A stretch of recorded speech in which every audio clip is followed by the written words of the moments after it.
শুক্রবার জুমার দিন আমল করার একটি বিশেষ সুযোগের দিন।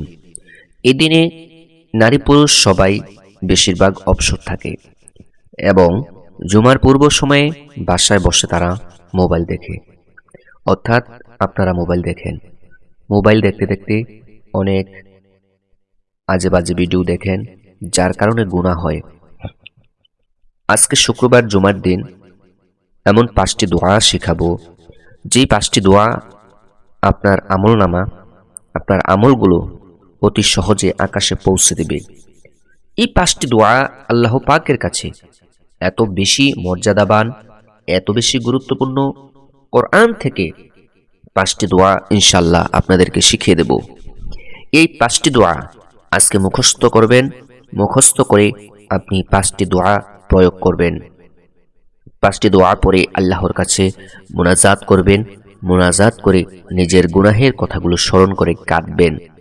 সপ্তাহে একটা দিন অন্তত আল্লাহর কাছে নিজের গুনাহের কথাগুলো স্মরণ করুন।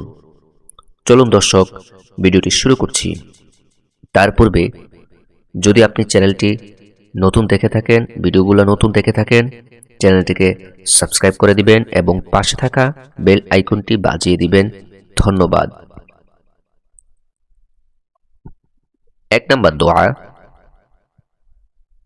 রাসূল করিম সাল্লাল্লাহু আলাইহি ওয়াসাল্লাম বলেছেন, যে ব্যক্তি এই দোয়াটি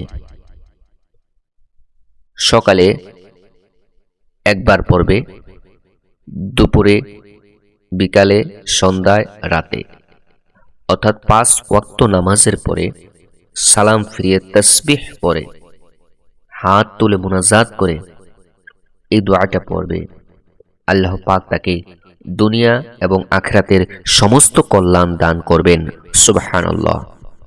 দোয়াটি হচ্ছে সূরাতুল বাকারার 201 নং আয়াত। রব্বানা আতিনা ফিদ দুনিয়া হাসানাতাও ওয়া ফিল আখিরাতি হাসানাহ ওয়া কিনা আযাবান নার। দ্বিতীয় নম্বর দোয়া, নবী করিম সাল্লাল্লাহু আলাইহি ওয়াসাল্লাম ইরশাদ করেছেন, যে ব্যক্তি এই দোয়াটি বেশি বেশি করে পড়বে, এমনকি আমি মুহাম্মদ সাল্লাল্লাহু আলাইহি ওয়াসাল্লাম নিজেও এই দোয়াটি বেশি বেশি করে পড়ি। এই দোয়ার মধ্যে রয়েছে হেদায়াত, এই দোয়ার মধ্যে রয়েছে তাকওয়া, এই দোয়ার মধ্যে রয়েছে পবিত্রতা, সচ্ছলতা। এই দোয়া মানুষকে পবিত্র করে দেয়, মানুষের ঈমানকে পবিত্র করে, মানুষের মনকে কলুষিত হওয়া থেকে বাঁচিয়ে দেয়।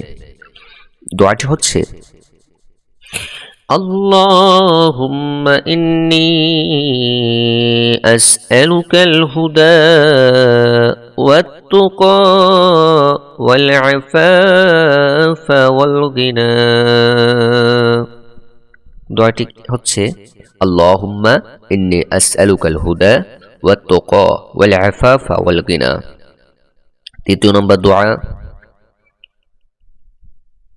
এই দোয়ার ফজিলত, তৃতীয় নম্বর দোয়ার ফজিলতটি হচ্ছে আখিরাতে নিজের পিতামাতা এবং সব মুমিনের জন্য রহমত চাওয়ার দোয়া।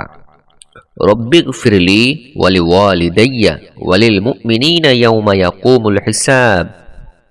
রব্বিগফিরলি ওয়ালি ওয়ালিদাইয়া ওয়ালিল মুমিনিনা ইয়াওমা ইয়াকুমুল হিসাব। চতুর্থ নম্বরে যে দোয়াটি পড়বেন, আল্লাহুম্মা সাল্লি আলা মুহাম্মাদ ওয়া আলা আলি মুহাম্মাদ। জুমার দিনে দুরূদ পাঠ করলে 10 গুণ রহমত নাজিল হয়। জুমার দিনে যে ব্যক্তি দুরূদ পাঠ করবে, আল্লাহ তাআলা 10 গুণ রহমত নাজিল করবেন। পঞ্চম বিশেষ আমল, শুক্রবার দিনে এমন একটা সময় আছে যে সময় দোয়া কবুল হয়। এই সময়টি জুমার দিনে আসর নামাজের পর থেকে মাগরিবের আগে অথবা খুতবার সময়। এই সময়ে যে কোনো দোয়া কবুল হয়। হাদিসে এসেছে এই সময় দোয়া করলে তা অবশ্যই কবুল হবে ইনশাআল্লাহ। জুমার দিন দোয়া কবুলের বিশেষ দিন। এই 5টি দোয়া শিখে নিলে জীবন বদলে যেতে পারে ইনশাআল্লাহ। ধন্যবাদ সবাইকে। ভিডিওটি ভালো লেগে থাকলে চ্যানেলটিকে